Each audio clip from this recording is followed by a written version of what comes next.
Meron tayong minomonitor na low pressure area dito sa labas ng ating Philippine Area of Responsibility.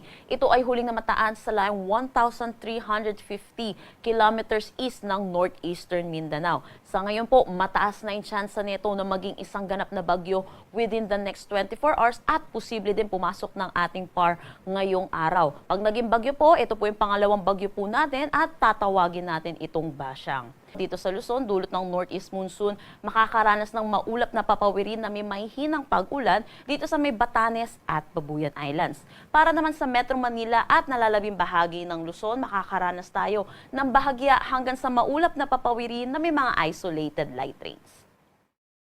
Para naman dito sa may Visayas at ilang parte po ng Mindanao, particularly dito sa may Caraga, pati sa Davao Region at Misamis Oriental, inaasahan po natin makakaranas sila ng maulap na papawiri na may mga kalat-kalat na pag-ulan, dulot pa rin ito ng shear line. Samantala, para naman sa nalalabing bahagi ng Mindanao, kasama na rin dito sa may Palawan, makakaranas naman sila ng maaliwalas na panahon, pero asahan din po natin yung mga localized thunderstorm, lalo na sa hapon at sa gabi.